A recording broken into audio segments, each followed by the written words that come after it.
The 2025 World Championship is well and truly underway, and we've had over a week now of high-quality games, action-packed moments, and memorable plays, even if those memorable plays are somewhat questionable to say the least at times.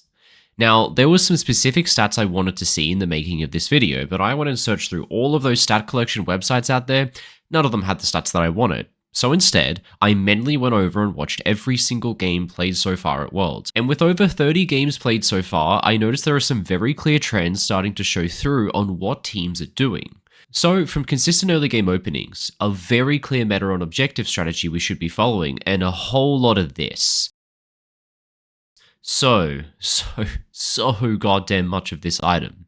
So, in this video, let's break down everything there is to know about Worlds 2025 so far, so that you can understand what Prime teams are doing, why they do it, and hopefully incorporate all of this into your own games to help you improve and help you climb out of your current rank of Silver 3, so you can hopefully play at next year's World Championship instead. Now real quick, I got something to share with you guys, and this has got to be my biggest announcement yet. Something that has been months in the making. Guys, I have my own website now. Welcome to CoachRogue.com. I know, real original with the URL, right? This is basically my new one-stop shop for everything that I do, so you can book in coaching sessions with me, or check out my brand new series of guides that the website was designed for. Yep, this announcement just became a 2-for-1 announcement. I found that the biggest problem with League's educational content out there is that it's basically just an info dump, and it's really hard to know where to begin, which is why my $1 million idea was to create 5 different guides with one for each role. Within each guide, you'll find video lessons that I've created myself, but what separates this from other guides out there is the format. Instead of each video covering a specific topic or skill, each video instead is its own standalone coaching session that will give you about 3 to 4 different learning goals, with it generally giving you one goal for each stage of the game. My idea here is that you can watch video 1 in order to learn something new and get your practice goals for each stage of the game. And once you've had a good chance to practice it all, you can come back and watch the next video in the course in order to get new practice goals. This format essentially allows me to choose what the most important topics are for you to learn and in what order they should be learnt in, so that your coaching follows a natural progression focusing on teaching you what matters the most and prioritizing the skills with the quickest improvement. Now, I plan to continue building these out and adding new sessions to these guides for months to come, so you get a lot more than what's in them right now, and a purchase now will access all of that future content as well. So head on down to the video description or pin comment, and I'll leave a link to that new website where you can check them out. Let's open up the video by talking about the star of this year's World Championship, the item Redemption. This is a support item that when activated puts a big old circle on the floor that after a few seconds explodes, does damage to enemies inside, and heals your teammates for a shit ton. If you look at the inventory of supports at Worlds, they both have it in almost every single game. In fact, every single support champion buys this item, first item, every game, with the only exception being Nico support, who instead buys Proto Belt to combo with her ult. But in the vast majority of situations, both supports rush Redemption. They even take the inspiration rune that gives them free boots so that they can save on having to spend 300 gold early, and they don't even upgrade shoes to tier 2 until after they finish Redemption. Yet when you look at the stats in solo queue, even if you exclude all other stats and only look at Master Plus games, no one builds Redemption first item like the pros do. It's locket, locket, locket, and more locket. So why the discrepancy here? Well, that's due to the item's build path. Redemption's build path is terrible. On one side, you've got Forbidden Idol, an item that gives mana regen and healing and shielding power, which are kind of useful for enchanters, but at Worlds people don't play enchanters. They're playing Alistar, Leona, Braum, basically all of the champions that don't have mana problems and don't use heals or shields in their kit, making the components on this side literally useless. On the other side, there's Kindle Gem. This component looks good, but is a massive bait. You first spend 400 gold to buy a ruby crystal, giving you plus 150 health, which is great. You then spend an additional 400 gold to upgrade into Kindle Gem, giving you an additional 50 health and 10 ability haste. So compared to the ruby crystal, you get ability haste, which is nice, but at the sacrifice of receiving far less health for your gold. This is very bad in the early game, since ability haze isn't the best stat before the teamfight phase. You're not exactly using spells off cooldown in lane anyway, so you'd much rather just have more base stats. So the only component that really does anything here is the Ruby Crystal. So you're only really spending 400 out of the first 1,400 gold you make onto items that actually give you combat stats that you want in the early game. Locket, on the other hand, is the complete opposite. You see, usually when building Locket, you spend your 400 gold to buy a Ruby Crystal, then you skip upgrading to Kindle Gem since it gives less health in favor of buying armor and magic resist components instead. Nothing in the world gives support players more dopamine than recall and buying these three components to maximize their combat stats for early fights. So, if Redemption's build path is so bad compared to Locket, why is every pro player at Worlds rushing it? Well, the answer you probably expect me to say is that pro play is different. The game moves at a slower pace and there's less fighting early, which is true, but this reason is massively overshadowed by the real one: Atakhan. Now, we all know Atakhan is strong, and has been taken in every single game played at Worlds so far. The staggering statistic, though, is that so far at Worlds, the team who gets Atakhan has gone on to win 27 out of 31 games played. That's right. Getting Atakhan gives you a staggering 87% win rate at Worlds. Now, it's easy to say that this is obvious. Of course, the team that's winning in the mid game usually gets Atakhan, and would go on to snowball and win the game anyway.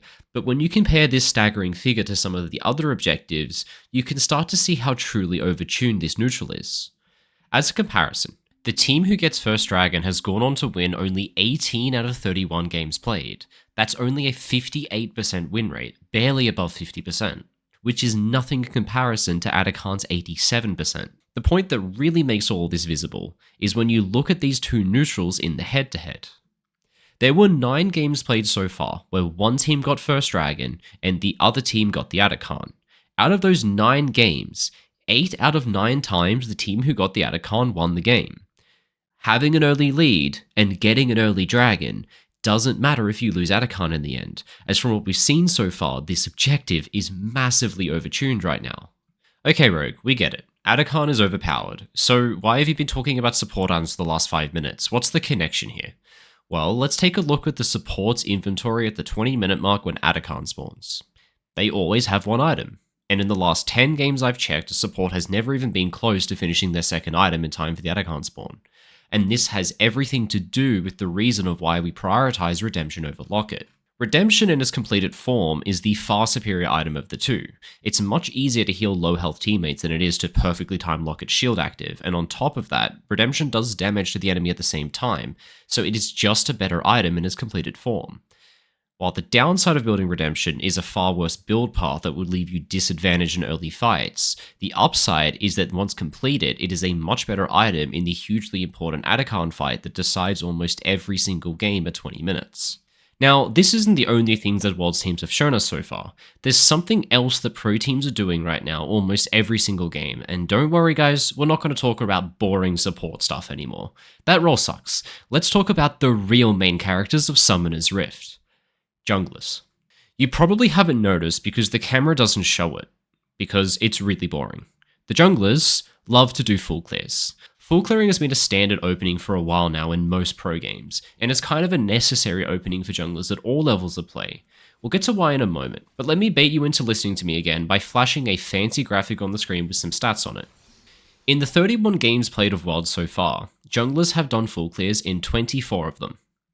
This doesn't sound impressive, until you realize this stat only includes games where both junglers did full clears. Guys, in almost 80% of games played at Worlds so far, both junglers shook hands, disappeared into their junglers, and just did nothing but full clears for the first few openings. No ganks, no invades, only camps. And the reason pro players do this so often is way more interesting than what you'd think. Now, in order to explain why teams at Worlds are just opening with full clears literally every game, what I did is I recreated it. Just went into Practice Tool and did a full clear, which gives us the perfect template to understand why. Now, this clear is delayed by about 5 or 10 seconds compared to what it should be. I was just on Twitter while doing the blue buff, don't mind me, I forgot to use Q. But it still gives us a good enough template. So we open the game with a full clear, we get our crab, we pop a recall. Pretty standard stuff. Now, coming onto our second clear is the reason where you get to start to see why, and it's all due to the synchronization of camp respawn timers.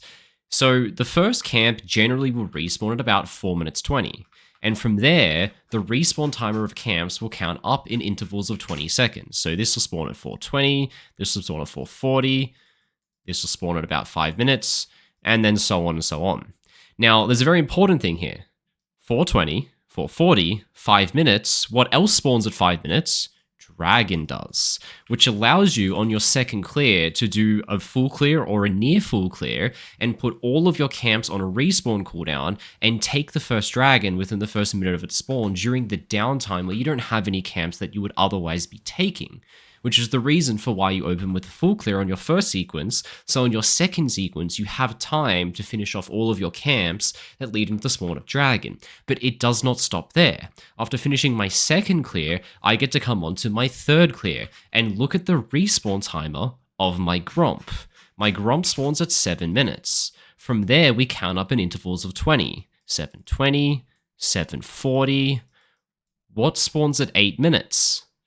You guys can start to see the plan here, is that the respawn timer of your camp synchronizes perfectly with the spawn timer of the first dragon and of the void grubs. If you do a perfect full clear, it allows you to put all of your camps on a respawn cycle and then contest the neutral objectives at a point where, if you look at my minimap, none of my camps are alive, and so there's no opportunity cost. There would be nothing I would otherwise be doing. So now the neutral objectives are additional farm, and I'm not losing anything in the background since my camps are cycling on cooldown. Of course, if you deviate this by even the slightest bit, it sets you up for failure going forward. The reason that people do full clears so much is because if you deviate from your full clear just once to do an early gank, it means that on your second clear, you will still have camps alive when the dragon spawns since you didn't get to them on time, meaning you now have to choose to either take the camps and risk losing dragon in the downtime, or to skip them and take the dragon at a point where you have multiple jungle camps alive, which is massively suboptimal because you aren't sequencing your camps and thus you're getting less jungle farm in the long run. And again, any lost time on either your first or your second clear now means that the respawn timer of your camps will be pushed back for your third clear, causing them to respawn at the same time as the void grubs, instead of respawning a minute and a half before the void grubs appear how they should, which gives you time to do them before the objective contest, optimizing both your farm and your power level for these massively important neutral contests in the early game. This is so important for all levels of play and is the reason for why full clears are so popular and they're the only real clear you can do in the current meta. Even though catch-up XP is overtuned, which incentivizes you to gank, junglers need to sequence full clears anyway because camp respawn sequencing into neutral objectives is such a dominant opening for the first 3 clears. And at the World Championship, where games move much slower than they do in solo queue, and laners die to ganks much less easily, a standard 3 full clear opening in order to prioritize neutral objectives is what we get. So next time you watch Worlds, keep an eye out for how optimal the junglers are with their farm on the first 3 clears, and take note of how many people show up to the dragon and the void grubs within the first 30 to 45 seconds of them spawning. You'll start to see this opening happens almost every single game from both junglers. So what can we take away from everything in this video? Well, my recommendation is that in your gold elo solo queue game, congrats on the promo by the way, you should probably still build locket for your first item as support. Solo queue is chaos, people fight early all the time, and you don't want to get caught in early fights with terrible item components, so go for locket. With its better build path, it's probably going to work out better, unless you're playing in high ranks or team play. Prioritize the hell out of Atakhan. The rule is simple. If you get Atakhan, you probably win the game. So try to get it at whatever cost. And for you junglers, deafen your teammates. Hit some jungle camps, sequence perfect full clears into the first 2 neutrals, and I promise you, you'll hit the mid game feeling unstoppable. Now, this is the part of the video where I remind you to subscribe to my channel if you haven't, and check out that beautiful new website I just launched. It's so good looking. I am so proud. Big thanks to my former student Amir for building this one out for me. I'll leave his contact details in the video description as well. If you want a website built by someone good, get in touch with him. He did a great job here. Thanks for watching though. Have a great day everyone.